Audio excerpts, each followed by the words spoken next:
Hey, Hey, how's it going? that was awesome. I'm really sorry about that. It is actually recording now. Great. Do you want me to do video here as well? Yeah, if you wanna. There we go. Got it. Oh, there's Oh, well, great too. That's awesome.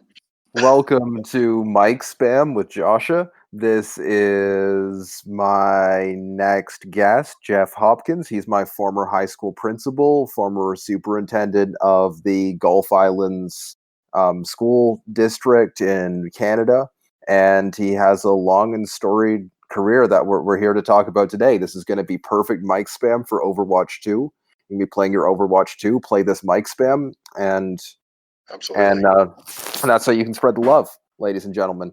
Well, welcome to the show. How are you doing? Thanks. Great. How are you? Oh, I'm good. Yeah, I just got back from a hike. I see you're in your place of work. I am indeed. It's like my home away from home. You It's finish your lovely. day? Just about getting there. Yeah. I think, yeah. I bet your home has nicer interior decoration than your home away from home. Absolutely. A little more personalized anyway. Yeah, when you're trying to Yeah. create an intimate climate for about 100 people, it's a little different than for like 4. Yeah, I guess so. An intimate climate for 100 people. Yeah. That's an interesting way of putting it. Yeah, it's a bit Yeah. oxymoronic. hmm Yeah. It looks as if we've had someone join the call. Oh, Very hello. good. Hi. Is Hello. this Adonis? Mm-hmm.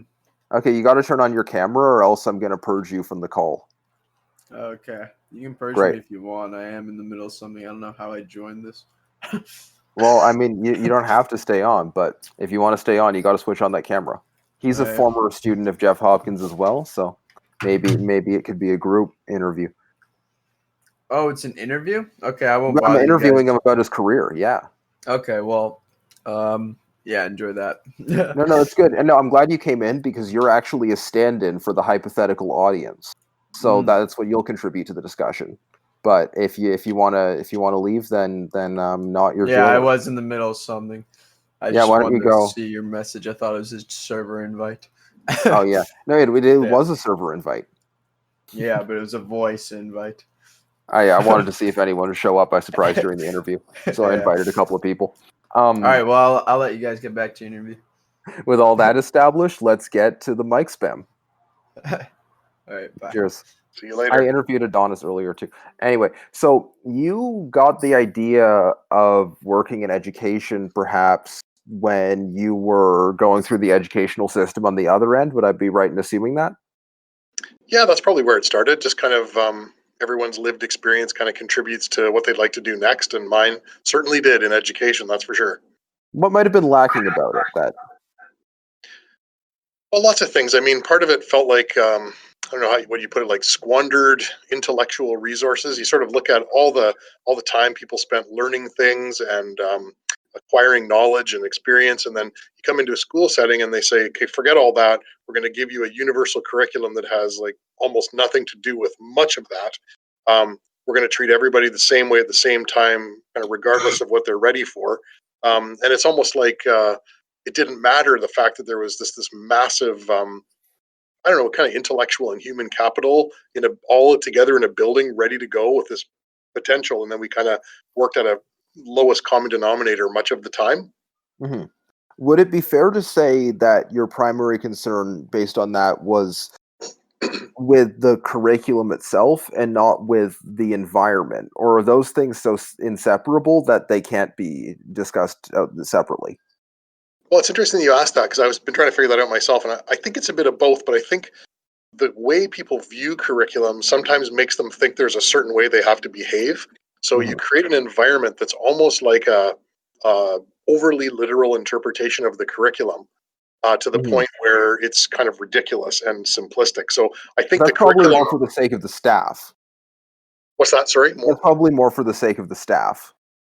Yeah, I think it is the staff and even the way we staff. Like, there's when you're Mhm. trying to figure out, what's fair, quote unquote, for people in terms of workload. You divide things up into little pieces, often eighths. It's like sort of musical, actually, and then Mhm. you everything gets chunked into these pieces that are roughly divisions of a school year into 8. Um, so there's a bunch of things that are kind of arbitrary and have to do more with division of labor, maybe, Seems than logical on actually paper. learning. It's very logical. It makes perfect sense. It's just that difference between what people need and what is equal, and they're kind of two different things. All right, so that's excellent. So that brings me to my question. Next question. Before we continue, in your opinion, right, what's a school for? Like, at least in our cultural societal context. In short, how might you summarize what the actual goal that you're trying to accomplish with all this is? Like, how would you know that you're succeeding? Yeah, well, I think those are almost two different questions. But I think to answer the first one about what I think school is for, and then maybe I'll answer the second one about how we think we're doing that, One is leads into the next. yeah, for sure. I think what school is for is helping people maybe understand a little bit more about what their capacity is and maybe what self actualization would look like for each person. And then once we sort of get a sense of what that is, or sort of as we are getting a sense of what that is, we actually help people work towards that self actualization. Um, Huh. That's interesting to me because that's not the original intended purpose at all. So it nope. almost sounds as if you're working backward from having a school and then picking what it's for afterward.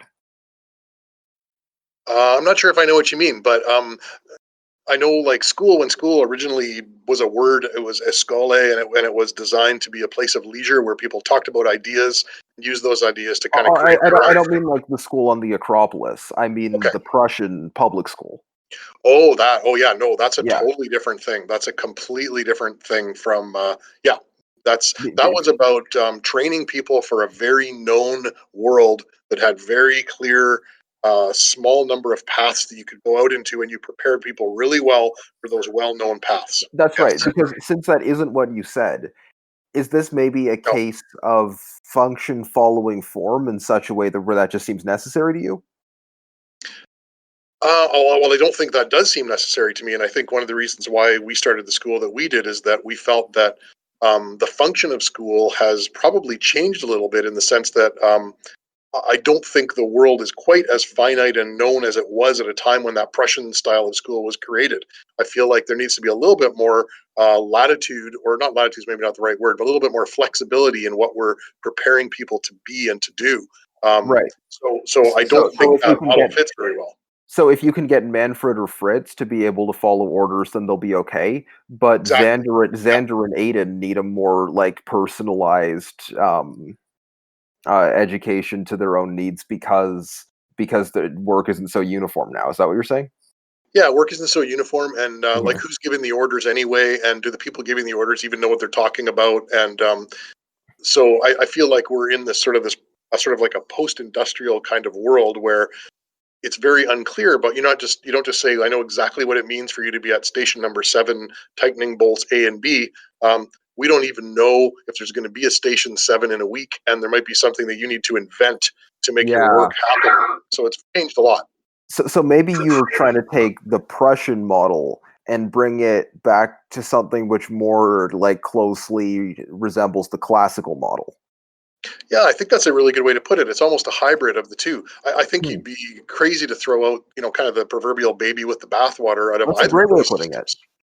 Wow, Yeah, that's a great way of putting it. So you said it's potentially a question of can environment even be separated from curriculum? At least I sensed that from your response. So the yeah. environment you came from, would you say that it was an extension of the curriculum, or maybe did it have its own problems outside of that that you also try to address with your work?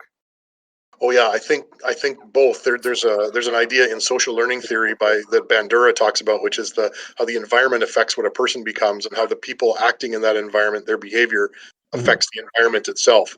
And so, yeah, I came out of a kind of a difficult, a few, not everything. I mean, it wasn't terrible or anything, but there were a few episodes in my life that were kind of awful. I think in almost absolute terms. And when you Mhm. pretend that you're trying to go to a place of learning, when you're actually worried about some things that might be more akin to like Maslow's hierarchy of needs, like am I going to live through the day kind of Mhm. thing, they don't go very well together. Yeah, that's really hard to make sure that everyone's having like a positive enough experience that they're in a space to learn. I'm really impressed by your efforts so far. Which brings us to the main thing I wanted to ask you about, mostly because it's going to make excellent mic spam for the Great. 13-year-olds at home. Can Oh, you good. tell us about first, finally, your anecdote regarding the school in Los Angeles? You told me about this years ago, and your advisory role there, but then also any context which you think would be necessary or entertaining for the audience before that. Okay, sure. Well, I mean, Thank you. so well, let's go to the U.S. model first. So I used to work in safe schools with the Ministry of Education, and the Mhm. idea was we were helping to try to keep schools in BC safe, free Good of you found a career bullying. in the SS. What's that? Sorry. It's good you found a career in the SS. Yeah, right. Sure. So anyway, while we were doing that, though, we were getting a lot of notoriety around the world, and we were working with lots of jurisdictions, especially in the States, because they were just falling apart and kind of still are. I had a talk with a guy named James Garbarino, who wrote a book called Lost Boys, and he said that I asked him, what would you do? If you could do one thing to make the schools in the States safer, what would you do? He said, I would put them on wheels and roll them across the 49th parallel into Canada, because we have no idea why, but it's like night and day for some reason. So, anyway, so that said, I started to get involved with some schools in the States, and I've been to some really interesting schools that have had kind of environmental designs that are more about kind of crowd control, maybe even like pre-prison training, almost as a pessimistic kind of view of what kind of future So, everybody's. some of them are also designed to make it harder to carry out a mass shooting.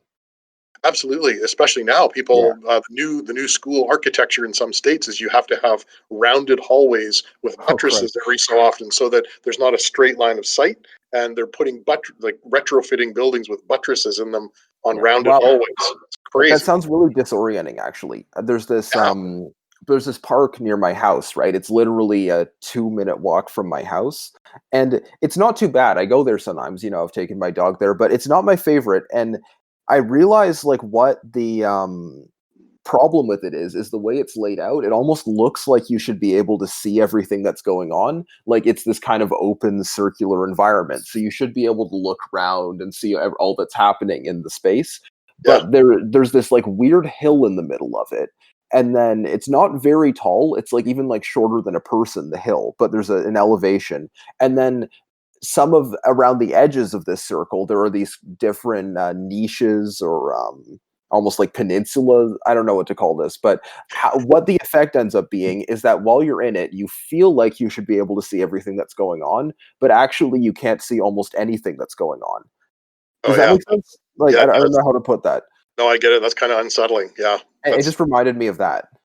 Yeah, that sounds about right. Yeah. So there's old schools around the states, and this one in LA that had some bizarre design features where they actually joined two buildings together with this little narrow, very long hallway with no windows and no way to escape, Mhm. basically. So you get a school with 1,900 people in it. The bell rings, and probably 11 or 1,200 of those 1,900 had to go through this hallway, one direction or the other, to get from one class to another in about 5 minutes. And a lot of people going through this really, really narrow space pretty much created violence pretty much every day. Yeah, and I mean, like, this was probably already a rough area. Like, I remember you Yeah, told me you were trying to get there on a bus, and the bus driver wanted you to get off because you were white and didn't have a bodyguard. You yeah. know, Yeah, I like, kind of made a mistake and didn't get off the bus quite as early as I was supposed to. And he goes, I don't think you want to get off here. Just stay on the bus and we're going to kind of turn around and just kind of follow it back the other way. There was a Simpsons episode where Lisa accidentally fell asleep on the bus and went in crack. And it was a little bit like that. oh So yeah, that makes yeah, sense. Yeah. it's kind of scary. So I Mhm. didn't know to be scared until I was told that I should be scared. And then I was. So they were mostly getting into the fights in this one place. Yeah, yeah, it was very environmental design. It was Mhm. almost like creating a space where you could almost ensure that there was going to be a conflict, just from packing people together, taking all the other tensions that were going on, and just making sure that there was going to be some tension. So it wasn't just that they were pushing past each other. Was the space visible to a lot of observers, like they were fighting performatively? Not really. Okay. Although I guess you could sort of see it from one end to the other, but just everybody knew that that was probably was going to be happening in that space. You could probably hear it You're more like easily than you could conditioned see it. to expect to, you're in like, fight mode when you walk through that part of the hallway, right? Yeah, yeah, Yeah. that's right. You're kind of when you're ready for a fight, then you're probably going to get into one. So that was part of it too. And you'd add to that, like people were hungry, so there'd be people who don't eat very much, and they're on the lookout. They're kind of surly because they don't know if they're next going to see their next meal, and you're walking through a little tiny hallway with a whole bunch of people who are ready for a fight. Some of them may very well be armed. Things like that, maybe even gang affiliations. So yeah, just you kind of add an awful lot of ingredients, and you're really likely to end up with a meal. So it was really scary, Mhm. really very And poor then you design. came up with a solution where you renovated the hallway and changed the timetable, right? Yeah, we first thing. I mean, this is a really thing that a lot of schools do is they sort of staggered their lunches, but we also just extended the amount of time that people had to change classes. We also looked at why were people scheduling things in a way that made so many people have to move through that area, because it wasn't really necessary. It was just like letting a machine do some timetabling without adding that parameter into it. And then yeah, Mhm. what we did is we said, could we put an overhead hallway in that would be kind of parallel to the hallway that's there right now, basically doubling the flow. So that people could get through more easily. Almost thinking of like an electric circuit. If you have a thicker wire, you have less resistance. Of course. So that's just exactly what we did. So they looked at the cost of that, and they were able to construct something fairly quickly because it's pretty easy to do because there's already Probably a paid for second itself. story. What's that? Probably paid for itself. Oh, absolutely paid for itself and especially in the States when you're in a litigious society like that where you get sued when people get in a fight, and um, all kinds of people get sued, the school district and teachers and the lunchtime supervisors, and the amount Yeah, of yeah. money that goes In a into lot of security places, a and everything. lawsuit's like just a way of like telling somebody off, right? It's like a strongly worded letter. Yeah, Um, yeah, so in your mind, if you could visualize a school you'd like to run, right? yeah. What's the building like? You know, what like where Mm, like what kind of surroundings does it have? Let's imagine that so for any audience watching your private high school that you run, it's got what about like 100 students? yeah. All right, let's imagine it was more. Let's imagine it was like 1,000, and it's a U.S. public school 2,000, right? Because this is probably going forward how these places are still going to operate is larger, more cost effective. Yeah, Like so, like arguably. what kind of a physical structure would you want to be conducting this in? Like how do you think Yeah. students would learn best and have the best experience? Well, I used to be a principal of a school of 1,700, and so I kind of seen lots of different sizes. And I think, first of all, the size thing is a little bit of a myth about cost effectiveness. But anyway, that's a whole other story. Hmm. But I do think that if you had a big school, which honestly, I guess the cost effectiveness would be you would have to knock down all the big schools that exist and build other ones. So use the buildings you've got. I think honestly, some people might say, "Oh, you have to make this incredible feng shui, beautiful, Garden of Don't Eden you? kind of thing." Not really. I mean, that would be great. You I don't would love have that. to. You don't You have don't to. have to No, do sure. anything. No, you don't. That's true. It would sure be nice. But Honestly, I think. ideally, what's your beautiful feng shui garden? Like what should be the ideal, the standard against which Yeah, actual examples are measured? That's what I'm asking you. I think the standard that you really ought to have is think about what are your spaces for and create differentiated spaces. So again, I'm thinking industrially. If you create a school that typically is like a long hallway with cookie cutter classrooms all down the sides, and room 101, room 102, they're all kind of the same copies of each other. um, that's kind of crazy when you think about it, because very rarely is the same thing going on in each place, and very rarely is any thought going on to like what kind of learning do you want to have take place in those spaces, let alone how do different people learn best at different times. So this Yeah. does get into curriculum a little bit too, but differentiated spaces is one thing. Right. Just so that like whoever's in the zone to do whatever they need to. I'm thinking like there's a lot of things you could do. You could have indoor plants, right? Or Absolutely, something like yeah, that, like green, that would probably help a lot, that kind of yeah, thing. I definitely, remember I went to the Salt Spring Middle School, and yeah. it wasn't a bad school or a bad building. Nope. There was a lot about it that it was fine. It was an experience. It was fine. But I remember it had a big circular hallway, and on the outside of the circle were most of the classrooms, and on the inside of the circle was this courtyard, maybe with a Mhm. glass roof. And what that always felt like to me, in a way, was Panopticon, right? Because really, I think what that was designed for was so that there's not really a corner where you can do something illicit, right? That to me seems like the intention of that layout. Now, I Yeah. don't know if you can confirm that, but I yeah. think probably. I think when people built schools and the era that was built, it really was about crowd control. It wasn't Mhm. about what's a great learning environment. It was like, yeah, how do we avoid shady little corners? Um, I think that one was even retrofitted sometime in the 80s to deal with shady little corners. And then also the idea, well, a lot of schools were built with don't have a window anywhere, heaven forbid, because people will be distracted by the natural beauty of the world And of outside. course, when they don't have any like sunlight on their retinas, and it No, makes them loopy. yeah, Yeah. yeah, it's terrible. It's It terrible. makes So, you so loopy to not have a window in the room. It's like almost yeah. like your sanity just drains away when you Oh yeah, like yeah, yeah. for if it was a prison, it would be cruel and unusual punishment, but it's a school, so it's okay. Yeah, Yeah. yeah. So like what's the best public school you've been in your opinion, in terms of the layout, the environment? Like what would you have you ever looked around one and thought like this is better, this is a step up, like this is going to not just be nicer to hang out in, but lead to genuinely better outcomes? Have you had that experience before? Yeah, barely. And it was in New York. It was in Manhattan, and it was a school that they had retrofitted a warehouse of all things. Hmm. And it was a great big, really high, like 12-foot ceilings, Oh yeah. lots of windows along one side, and all the walls were garage doors that were like roll-up garage doors. But the panels on the sort of 9 square panel doors that you see on a garage, they were all Mhm. glass. So you could see through them all. And all they would do is to say, we need a big room right now. So they'd open up a bunch of doors and close a bunch and make a big room. And they go, oh, we need Right. three little rooms right now. So they put down more of the walls and make them into walls. That It sounds was like fun. amazing. It was Wow. great. And then they had a shared eating space and sort of a shared kind of common area with plants and nice comfy places to sit, and a common library and a kitchen and things like that. Wow. It was wonderful. And then some industry stuff was co-located in the same building. So, Hmm. there might be a filmmaker down the way and they're editing, editing a bunch of film. And Oh, so that's actually great.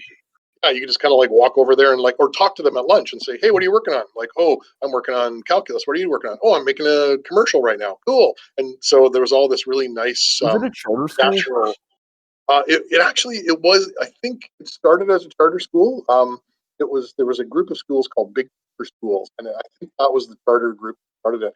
It was funny thing in New York was that a lot of the charter schools were created because the schools were just like absolutely untenable. They were just terrible.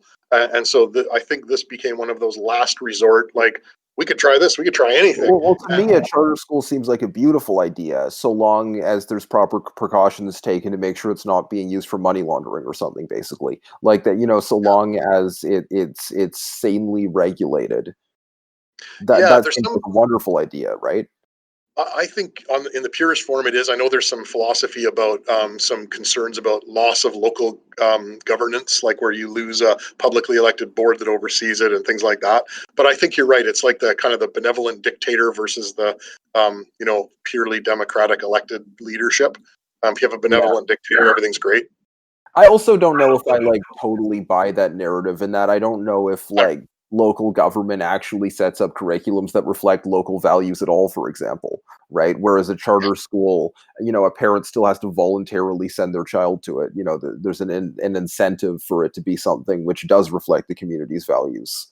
I think Um, that's really true. And the two like don't have to be mutually exclusive either. You could easily yeah. have a charter school that has some relationship with a publicly elected board. I mean, nothing wrong with that. So no, Well, anyway, yes, this when was. you go to church, does your pastor decide what he says, or does the Pope decide what he says? I don't know. That's a good question. I You don't know go. well, I know I don't either, but that's I know. That's a very good question. Yeah. yeah. Yeah. So yeah, so All right. this school was wonderful. It fit its area. It was very urban, but it was, lots of natural light. It felt, I don't know, it felt beautiful. You felt good being in there. Never had to have the fluorescent lights on because it was so bright coming in the windows. Um, it was just so open. You didn't feel restricted, and it was cheap because it was a warehouse. Like, it was actually a dumpy building that just got, a good coat of paint, a little bit of seismic upgrading, nothing too fancy. That makes sense. Yeah. Yeah, it was good. It Yeah. was nice. hmm Yeah. I really like how Japanese kids all have to clean up the classroom. Yeah. I know everyone brings that up, but that kind of thing, that makes all the difference. Like, I almost wonder if that's the most helpful part of their school day. It might be. I know that when it happens, the music plays. It's like you have lunch, then music plays, and you go, "Oh, that's my cue." And then you break out the brooms, and away you go, and you clean up your room. And it takes like 5 minutes. Um, the school looks great. You're not doing like heavy cleaning. You're just kind of getting stuff off the table and the floor and things like that. And then away you go. And so there's some ownership of the school, a bit of pride. And then when the custodian comes in in the evening, they're not picking up pieces of paper. They're like sanitizing the school. They do like the work that actually requires a little bit of technical knowledge And expertise, yeah. But then the instead of kids, like like, sweeping. maybe they've got to like organize a little. Like, do they all have a task delegated to them by a teacher, or do they organize among themselves a little? A little bit of both. It kind of depends on the Okay. style of the teacher. But usually, as they get older, they kind of organize themselves a bit more. That When sounds they're awful. younger, it's like this is your job, and so Yeah. and then your job rotates. And my job is taking the recycling out Well, today. that's how you teach somebody something. So, like, Yeah. in terms of architecture and layout, it's just such a fascinating topic we came to regarding that, education, anything. What are some horror stories you have by contrast, right? Tell me some like badly constructed schools you visited. Oh man, there's just so many. It's really interesting. It's almost like a history lesson. What hurt your heart? Well, I think the one that hurt my heart the most was actually in BC, and it was a high school. I won't even name it because it was sad, and I think No, it's no, still no, don't. Just tell me. okay. It's so this high school was all brick and it has Yeah. no windows at all, and that's on purpose. And all the classrooms were in the areas that had brick and no windows, so that there was absolutely no. You could not tell what time of day it was, day, night, whatever. You'd have no idea.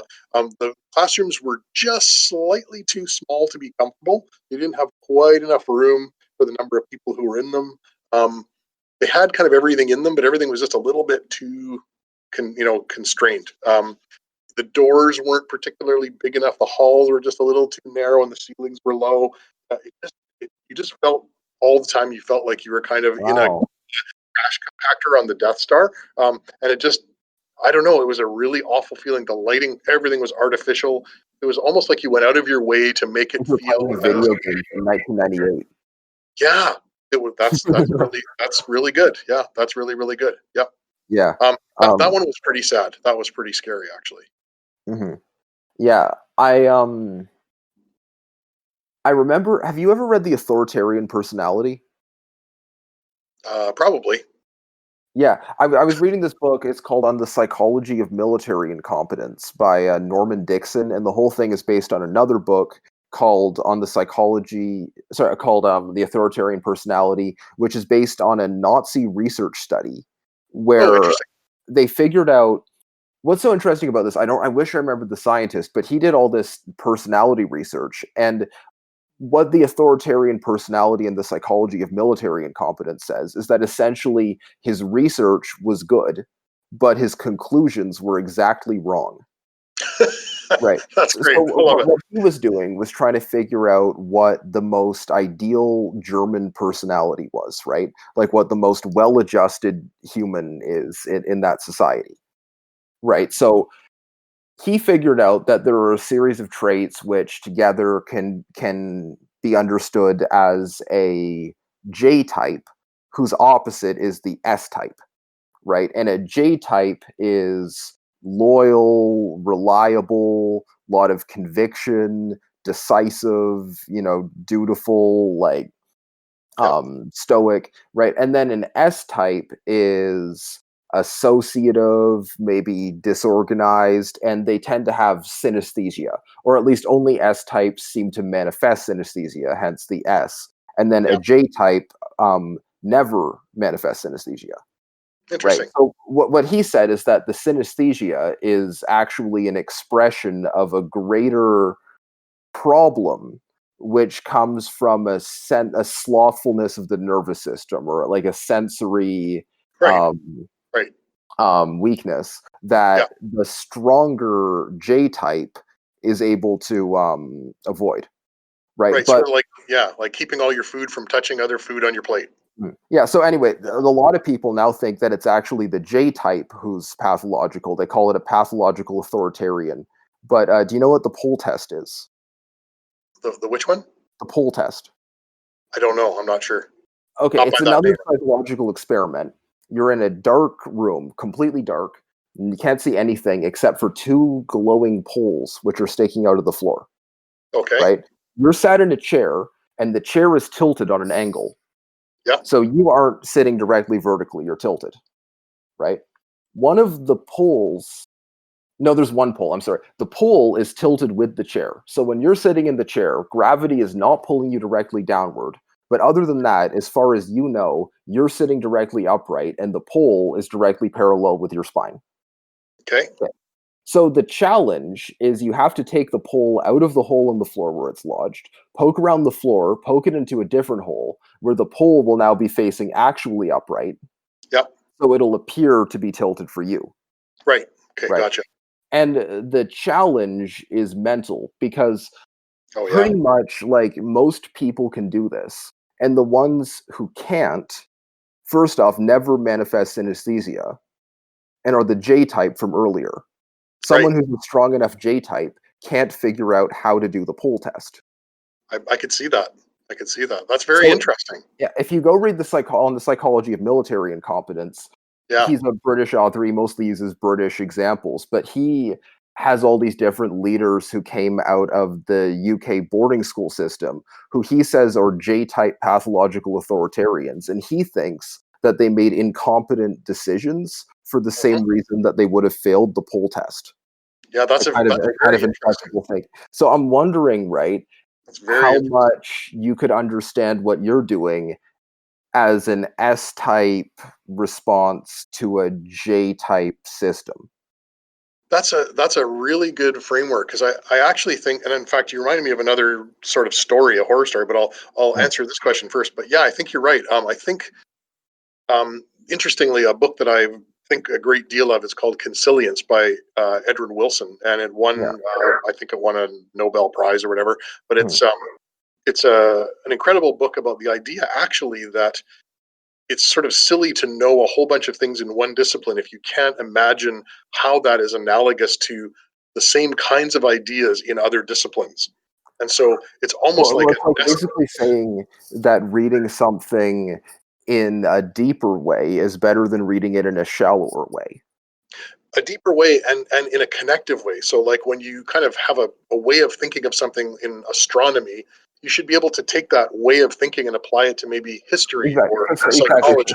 So Norman Dixon's concept Yeah. is that the pathological authoritarian or like pathological J type Yeah, is couldn't do that. psychologically incapable of that, not intellectually incapable of it, Right. but psychologically incapable of it because it's important to their emotional well-being that they are unable to think associatively. Right. Now that must be terrifying for somebody, especially in today's world where I feel like you need to be able to do that to some degree to be functional. I think it's going to be harder and harder for people to keep the edges around things that way in that J type more and more as we need to be. They talk about I-shaped learning, which is learning something in individual silos, and it's changed over to what they call T-shaped learning, where you learn broadly and deeply.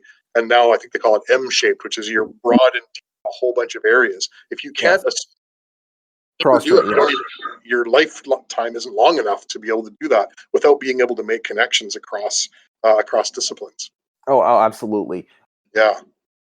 Yeah. The other horror story I was going to tell you was you reminded me of when you were talking about this was I don't know how this connected, but another U.S. school story where it's about culture of the school. So there's the environment and there's the culture, which are related obviously. But there was this school where I got a call and it was like, "We help. It's your help, sure." So there was this kid in grade 5 who, grade 4, who every day he had come to school for almost a month, and every day he had brought a gun to school. And he had a handgun, and he had a little in his bag, and he would open his bag. No one wanted to take it off him. No one would take it off him. And so when we were talking to him about what was going on, first of all, we found out so his dad was a police officer. His dad would drive him to school almost every day, and almost every day in his bag while his dad was driving him to school was an old revolver a service revolver that his dad had at home, and the kid had figured out a way to get a hold of it and was bringing it to school. He thought it was cool, and he was showing people the gun. Well, that's the only reason he brought it. pretty much. To impress his friends. Yeah, just, hey, look at this gun, and like, wow, my dad's a cop, cool, and that was pretty much it. But in the school, they had their code of conduct was they had a zero tolerance policy, and zero tolerance means if you have a gun in school, you're gone. You don't get to go to school in this state anymore. But And that rule isn't nuanced enough to include every individual situation like any law. right, just like zero tolerance is usually, it's like putting in finishing nails with a sledgehammer. So anyway, so this kid, so what happened is when I was interviewing people in the school, what they wanted to know is, could you find out, not being from the school, you ask people if they knew that the guy had a gun at school. It's like, sure. So it's a little tiny school of about 250 kids. So I interviewed. So if none of them knew, then they get to not expel them. Is that what I'm understanding? Yeah. Okay, yeah. So anyway, so I got to interview them, and I wasn't going to tell anybody what I found, like by name, except what I found is that every single kid in the school had seen the gun. Every single person, like everyone. Yeah. And so I said to what would you say if I told you, I'm not going to say this, but if I told you that 248 kids have seen the gun, and no one told you, what would you say to that? And the guy was just like, oh, like, why wouldn't they tell us? Don't they know that that's what you're supposed to do, is tell an adult? Well, they know about the zero tolerance policy. That was exactly right. And so what happened was, what's so funny about that is, if that had been me and it had been my friend and I was like 8 years old or something, that also would have been me. Right. You mean not like, telling? I wouldn't have told anyone. Me neither. I said that too. I said, first of all, everyone said this kid was really nice and they really liked him. And they all knew there was a zero tolerance policy, and they didn't want him to get kicked out of school. So, so anyway, of course, he gets kicked out of school. He is no longer allowed to go to school in that state. And then they appeal it, of course, and they looked at this policy, and they basically came to the same conclusion you did, which is this is ridiculous. This is not a policy. This is not nuanced enough for human beings. So go back to the drawing board. And also, do you really want someone in grade 4 to have their last experience at school, and by the way, you have access to a gun? And then see you later. Also, like, how do I put this? I entirely lost my train of thought. All apologies. No worries. No. So I was just trying to kind of support what you were saying about these J types, which is sometimes they think they've done something that's super, really contributing to the safety of their environment. Let's say zero tolerance policy. We don't tolerate guns. Well done. So what you've done is you've had a situation now where a little kid has brought a gun to school every day. 250 people have seen it, and they won't tell you. Good job. So just absolutely drew the wrong conclusion about how society operates. Because the larger lesson here is, first off, the civilian population needs to like ultimately think the police is on their side, or you're dead on arrival. And then I guess they do, and then the police really do have to be on their side, which is a whole other thing. Also have to selectively enforce laws, because the point of a law isn't to prevent someone from doing the behavior that the law forbids. It's for, if you've got an antisocial member of your society, you now have a legitimate reason to somehow remove them.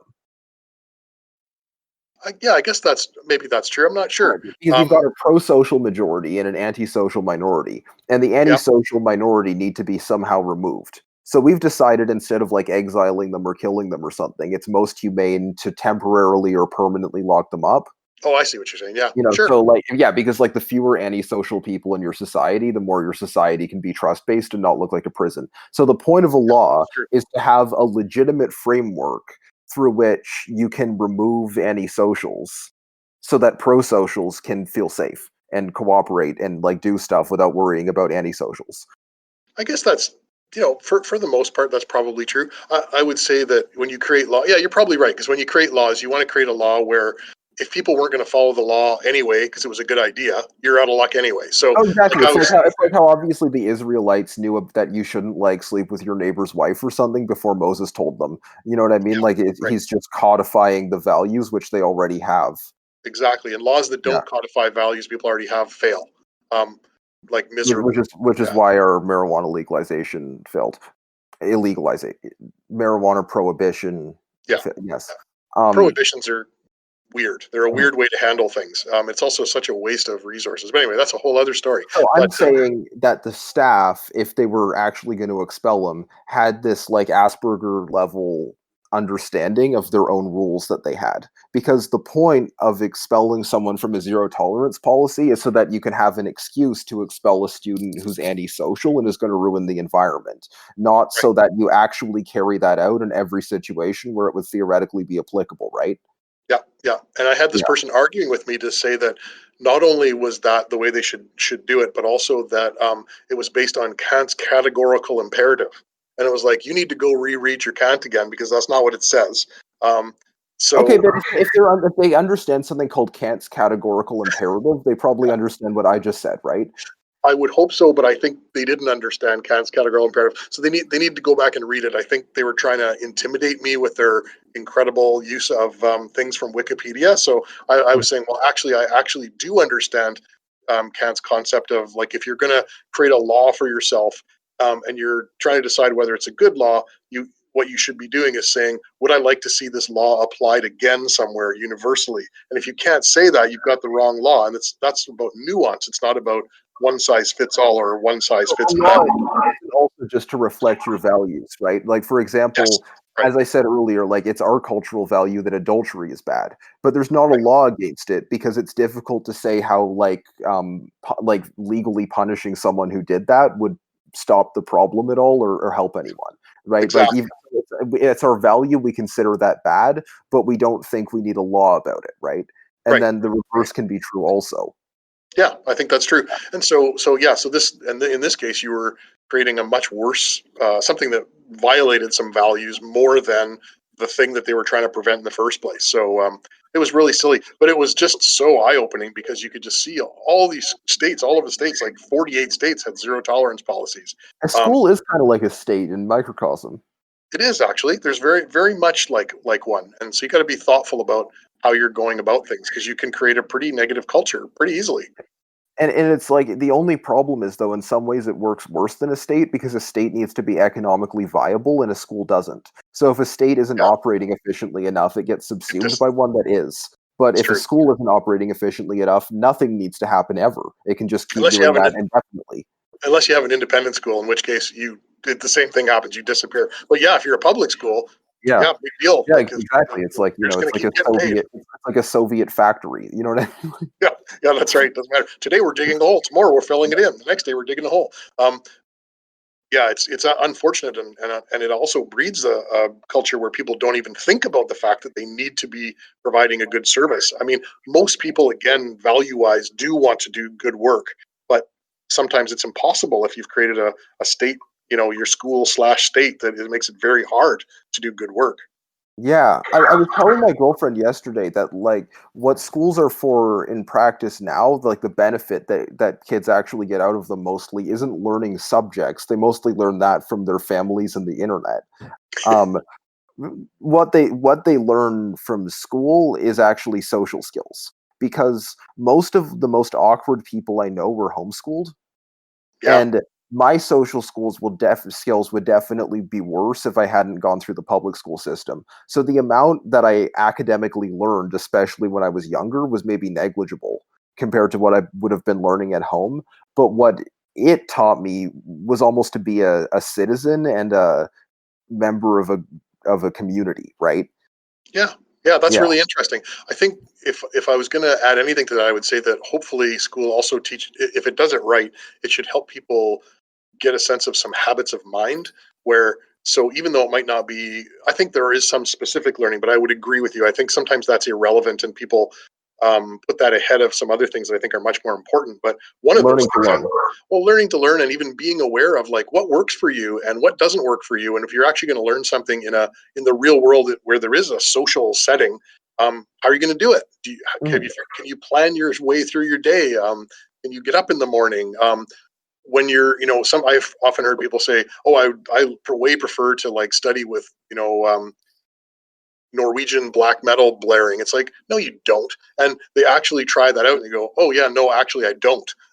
So just kind of getting a sense of what actually works for you as a person, how you like to learn is a really important thing.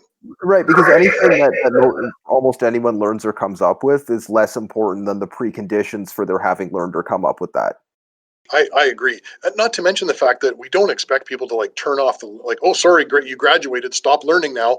Grade 12's over. Stop. If we catch you learning, you're going to be sent to jail. Like, we would really like people to continue to learn through their Can you lives. And so teach someone to want to learn? I don't think you have to. I think people are Wait, born. can you? Well, you can. I actually think we teach people to not want to learn because we equate learning sometimes with the trappings of school. And I think we actually turn off a natural uh, desire to learn by saying, Yeah. oh, no, no, not like that, like this, with all these trappings. And people go, I don't want to do that anymore. So sometimes they are convinced that they do not want to learn things when really what they don't want to do is other things that school has asked them to do, J-type stuff. Or Quite often, even I wouldn't want to learn or participate because I wouldn't want to please the person in charge of evaluating me because I didn't like them, yeah. and I So didn't like, want to, and I didn't want to like make them happy by participating. yeah, I'll show you. I'm not going to learn anything. Yeah, Yeah, exactly right. that's I pretty don't funny know. actually. But it's funny, Yeah. like when a baby's born, they they begin to learn immediately. They're curious about their surroundings, and as soon as they can move their head, they move their head, and as soon as they can roll over, they roll over, and as soon as they can crawl, they crawl. You can't stop them; they just do it. Mhm. But if you started to create a bunch of arbitrary rules around that were actually kind of contrary to their natural exploration, they could quickly say, I'm really not too keen on this whole learning. And there's even learned helplessness, which is a psychological phenomenon Absolutely. that's a really, I don't know. Do you know how they did that experiment with learned helplessness? It's very interesting. Well, I know the principle, and I've heard lots Yeah. of examples. I don't know about if I know the specific example you refer to. Yeah, it's a really interesting one. You might have, but it was they had a dog, of course. It was terrible things to animals in psychology. So they have Oh this yeah. these two little rooms that were separated by a half wall, and in one of the room and the floors of the rooms could be electrified, Oh yeah. and not. No, I know this one. Yeah. Yeah, yeah, and so it jumps back and forth until it's like, man, I can't get away from the electricity. Whatever, I'll just lie down and take it. Hmm. So And then that's really all of us in our day-to-day life. it is absolutely. I think we all end up in places where there is some learned helplessness. But I do think as a Well, I school, mean, any problem almost anyone has, almost, they could actually be free from that problem, like really anytime they want to. It's yeah, only that they've decided that the potential solution is even less desirable than the problem. Like, sometimes, although that's different from learned helplessness, because learned helplessness is there is no solution. You cannot get out of it. Um, you you will be electrified no matter what you do. Um, but I agree with you. I think you're also right about what you were saying for sure. Yeah. mhm. It's just that we sometimes put people in places where we make it impossible for them to um, kind of escape a painful situation, and to the point where they go, maybe I can't escape painful situations, and they just kind of stop trying. And you can really take away people's drive to learn things that are even survival based things. How do you Um, unfuck someone like that? it's pretty tough. You have to start to show them places where they're able to have influence over their life. It's about reorienting Give their them a perceived taste locus for of it. control. What's that? Give them a taste for it. Give them a little taste, yeah, and try to help them see that they've done that, and that they really were responsible for the change in their life until they've had a few tastes, and then they start to realize, maybe I can do more of this. But it's Yeah. tough. It's really hard to undo. So is enough learned helplessness just basically like Nietzsche's slave or Untermensch mindset? Yeah, actually, it really is. The only Yeah, I guess it is. It can happen though by external forces, where people actually do go out of their way to say, I am going to make it so that you cannot get out of this situation no matter what you do. And there are some aspects in some traditional schooling which are kind of on purpose like that, like we're going to break you. Um, Well, that's because they want an army of Untermenschen. yes, That like that. yeah, Yeah. but yeah, so yes, I think absolutely. I think that's very much like that. Yeah, Yeah. Well, thank you. On that note, I'm going to conclude the interview. Thank you for your time and your stories. It was great talking to you. Remember, this is going to be ideal mic spam for Overwatch 2. So if you're playing Overwatch 2, this needs to be your mic spam. Don't forget absolutely. to like and subscribe. Have you got anything closing notes to say to our audience before we sign off? I just want to thank you very much for the interview. It was a lot of fun. It felt like Thank a great you. conversation. Oh yeah, thank you. Good catching up and good getting some good content. I hope you can still send this to people who are interested in your work, even with everything about the mic spam. And I hope that this can still be great mic spam, even though it's full of dense, boring discussion about different abstract concepts. Sounds good. No interview that ends with a Nietzsche can possibly be a problem, though. Yeah, and I just think this is just going to redefine the whole world of mic spam. Thank you so much, and I'll talk to you later. Jeff Hopkins, everybody. Talk to you later. Thanks. Bye bye. Cheers. See ya.